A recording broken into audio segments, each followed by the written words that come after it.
so much, everyone, and welcome back. It's always so lovely to connect with you. We're shaking it up a bit with this new series, Ask Sheila. The notes are coming in fast and furious. So this channel is fluid. I'm responding to all of you, and my life's work is supporting you where you are. So every day, I light a candle. For my fantastic subscribers, I do pray for all of you daily that your lives are lifted, that the content is making a difference for you. So let's go ahead and jump in and get started. If you're enjoying the content, by all means, do subscribe. And I'm here. I'm here with you daily. We take our walks. We connect. It's such a positive community. So let's dive right in. I'm thanking Melinda for today's content. I'm going to respond to a note that she sent me today, and the title of today's segment is How Manipulation Landed Me into the Dangerous Twilight Zone. And I think a lot of people are going to find that instant value with the note and also with my response. So strap yourselves in, and here we go. Dear Sheila, my life has been upended for the last few years. I met a woman a little over 3 years ago when I was at a low point, and everything started out very relaxed and friendly. I was happy to have the company after feeling alone and isolated for so long. Before I knew it, the friendship meandered into an intimate relationship. I told her that this is new for me. I told her that I had reservations, and she pushed it. Soon after, she was into my bank account, loan after loan after loan. I have not seen a dime of repayment. As quick as she appeared, she is gone. I'm in debt. I don't know if I'm coming or going. I've been hospitalized twice this past year for serious clinical depression. I feel manipulated, foolish, and busted. Any words toward a better me are appreciated. Very sincerely, Melinda. And Melinda, I do have some words towards a better you. 100% you were hoodwinked, you were bamboozled, you were manipulated when you were in a weakened state. When you were in a weakened state, I'm going to kind of break this down for you and provide some very specific. It's a um, three steps in the advice I'm going to give you today to get back some traction in your life, because I do not believe that God intended you to be in and out of the hospital due to depression. Sounds like you literally just lost traction in your life.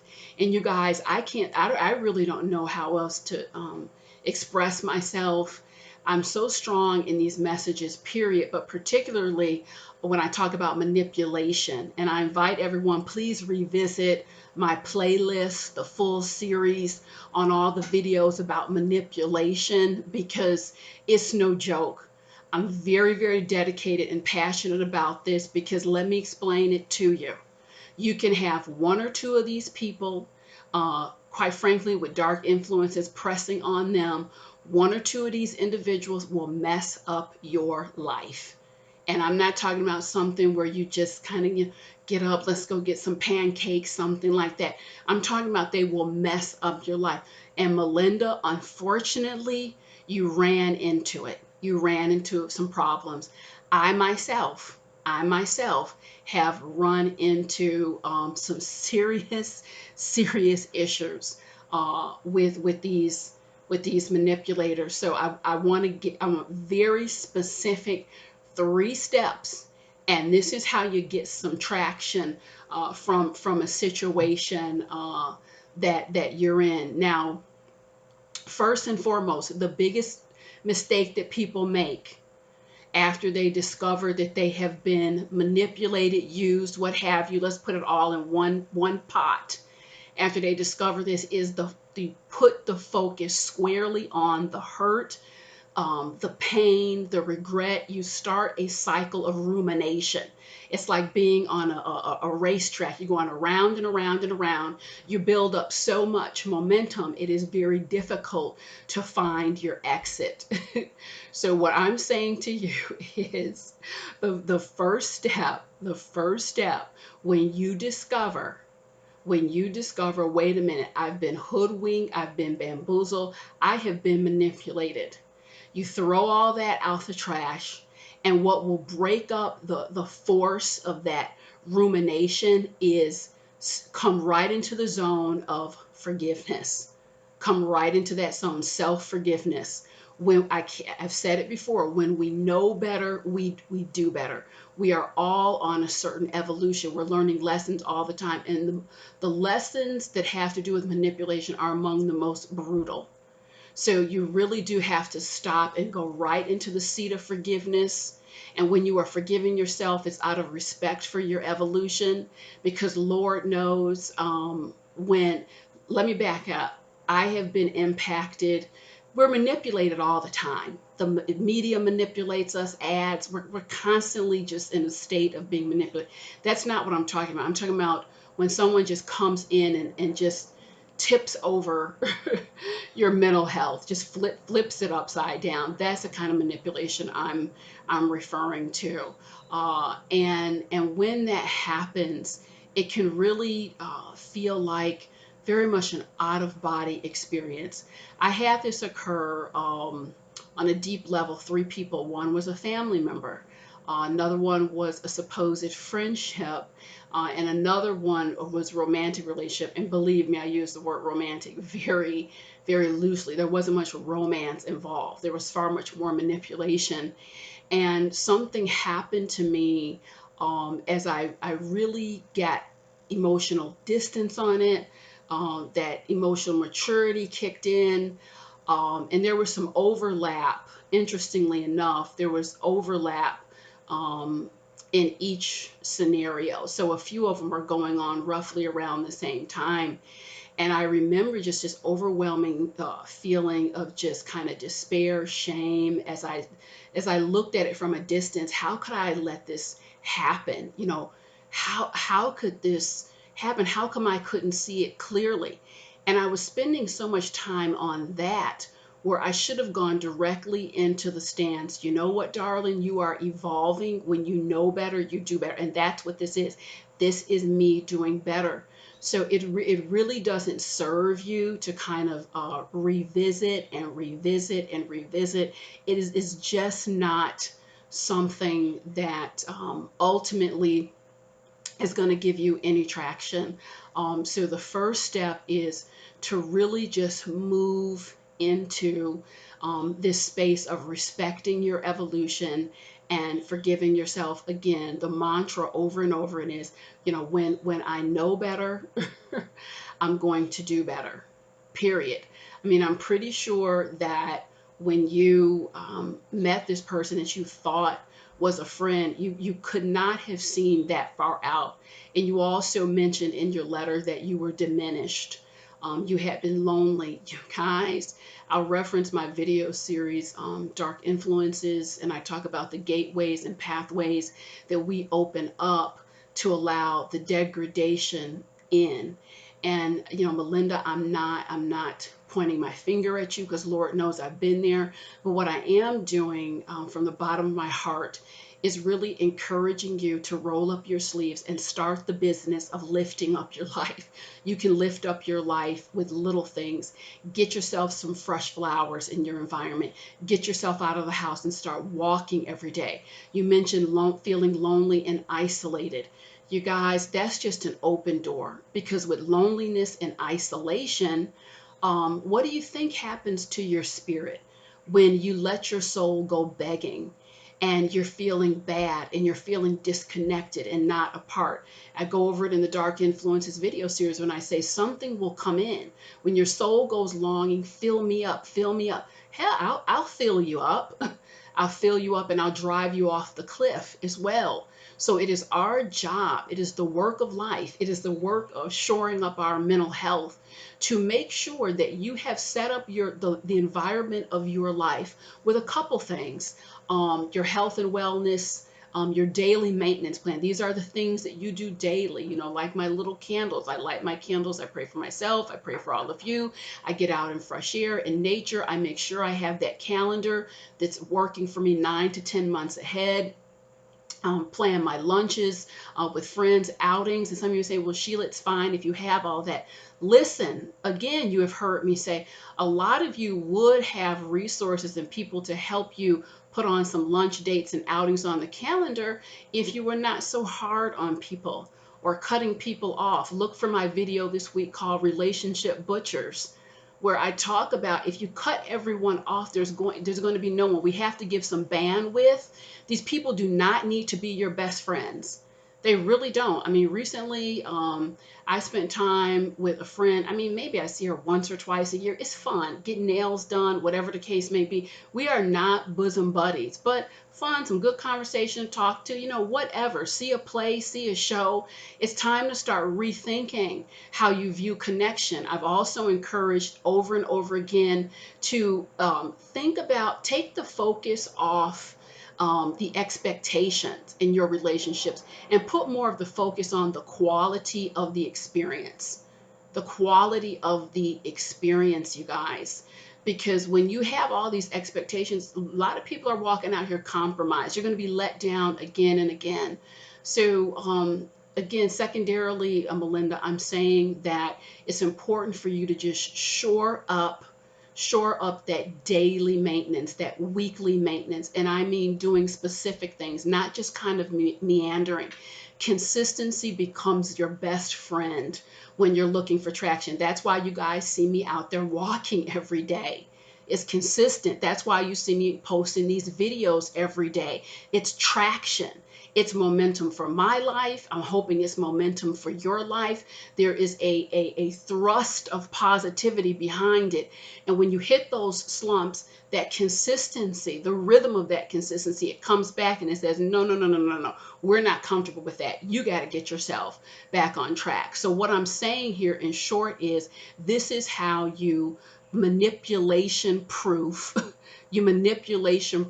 your life by doing things daily to lift it up. Because if you sit and you're lonely and you're ruminating, you might as well just have a neon sign saying, come on, dark influences, degradation, visit me, just whatever, anything to fill me up. So going back over it, step one is about forgiveness. Step two is about taking the focus off of the rumination and the hurt, because it won't do you any good. It's just a moot point. You take your focus off that and you put your focus on building up these rituals and filling up your life with that positive energy to manipulation proof your life. I think about these movies. As I segue into step three, where it's a monster in the house or someone who's just, mayhem and hurting people. And one or two people get out of the house. They actually get out. You see them on the street. They can run. They can go into the wilderness. But what do? They turn back and they look and they go back into the house for some inextricable reason. And we do the same thing when we keep returning back to look at the pain. You guys, you get out, and do not look back. Do not look back or risk turning to stone. You really just keep a forward momentum. I'm telling you, when I say I don't look back, I do not look back. There are certain people, memories, what have you. When I walked out of that nonsense, I cut it loose completely. I'm not looking in your direction. I'm not Facebooking you. I'm not whatever. I'm out. And you move future forward. Period. After you've kind of gotten a handle on it, you process where you went wrong, you put all your momentum into moving forward. That's how you get the kind of traction to lift up your life. And I also want to say, before I talk about step number three, these people who manipulate, some of them do it very willfully and consciously.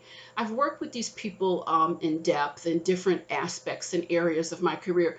Some of them do it quite consciously, and I've had many people to kind of lay out how they lay a trap for people, what it looks like, the rush that they get. So that's one type of manipulator. But there's another type of manipulator that simply exploits, and not in a conscious way, but they just exploit your weakness.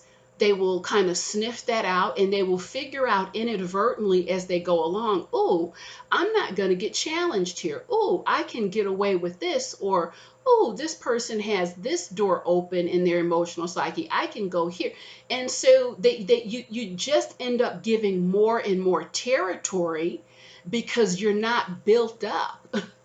You're not built up internally. You haven't built up those emotional reserves. And people just come in and that's what I say, I didn't even know what hit me. That's really essentially what occurred with me in a nutshell.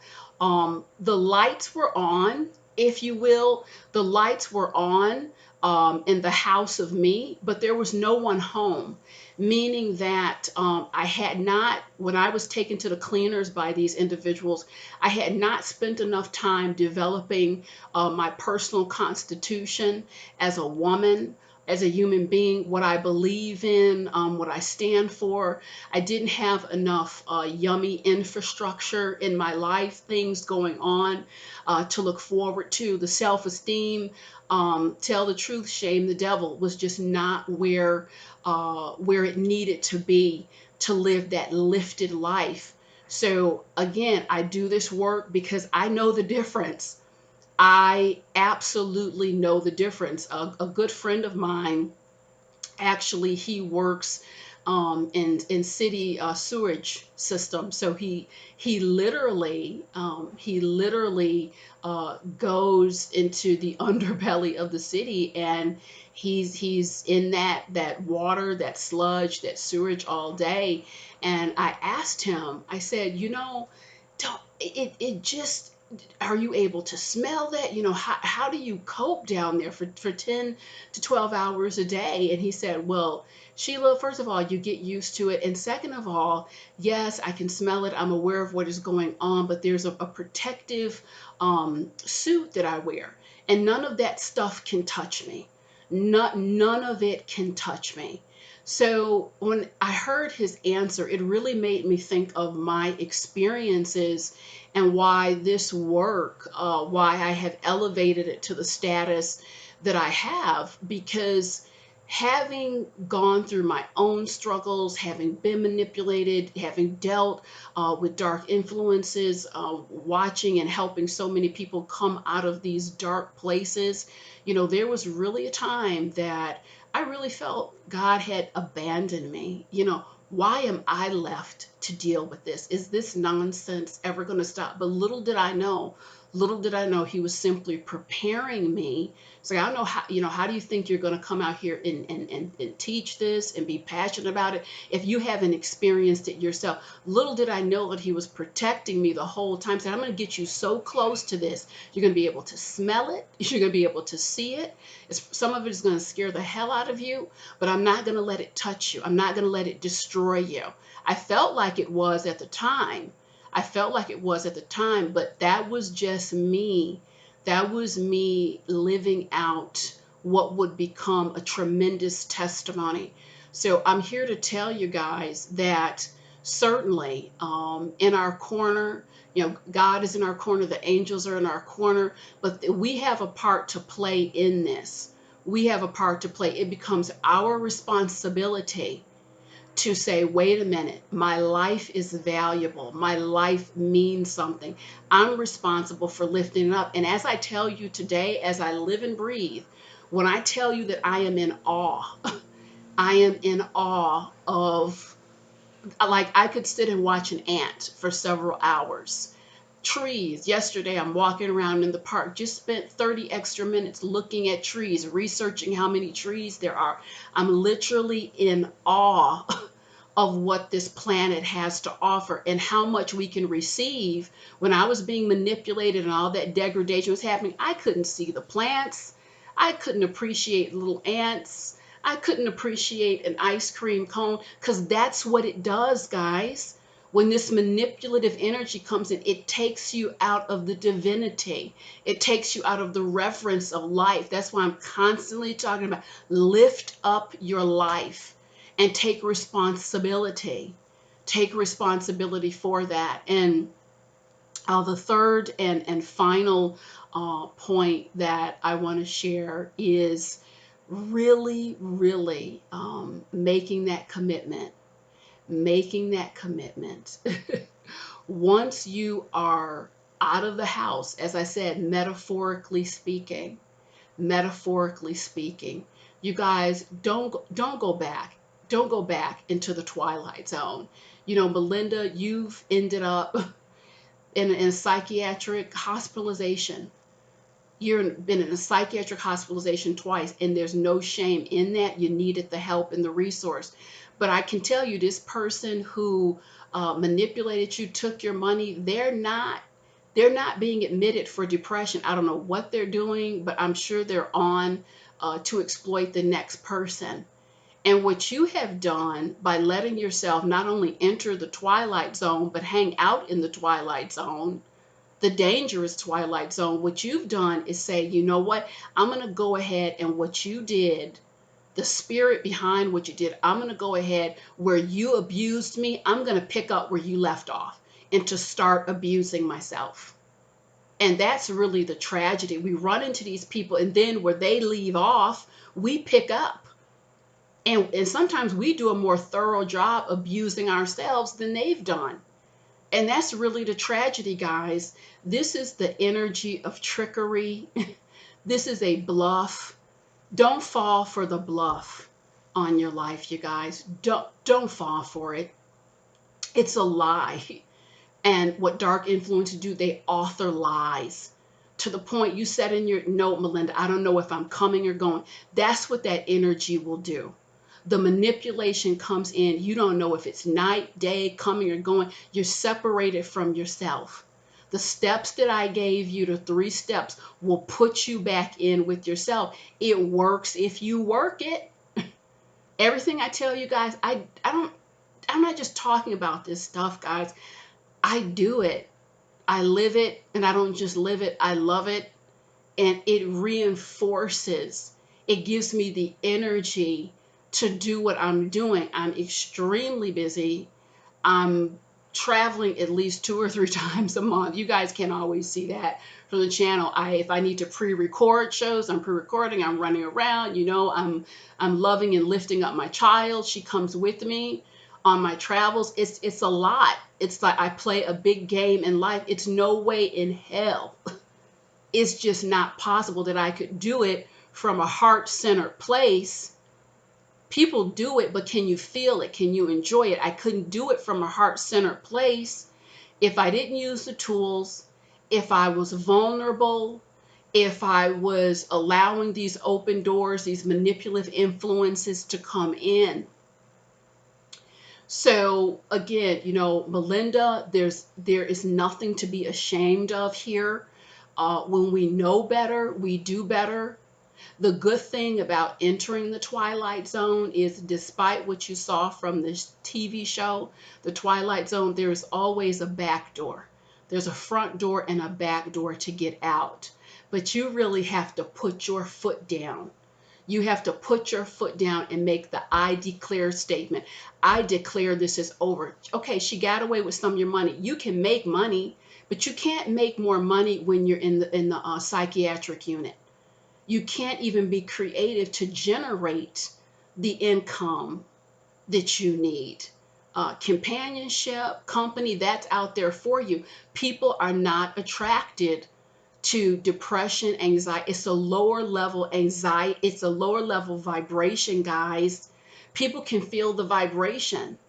At one point, I know that my energy was not, it was not attractive. It was not a magnet for the positivity that I craved. I had to become that in order to attract it, in order to attract this high vibration that is really just a beautiful little gorgeous little light orbs of energy. It's so fantastic when you are receiving that from other people. It's even better when you are able to generate it within yourself. It goes out and then it circles back to you. This is possible. Had I not been seated and with dark influence and degradation, I wouldn't necessarily fully believe what I'm saying either. But as they say, it's the difference between daylight and dark. It is just that dramatic. My mission is to get as many people as possible into these elevated states, because this is how you honor your evolution. And so, Melinda, I hope from the bottom of my heart that I have really just spoken love, compassion, and valuable information into the situation, circumstance. You guys, if you love it, if you're with me, subscribe, share the tremendous news of this channel. And I'm here. I've got your back. Let's do one more last wish with our candle. Okay, guys, I see you soon.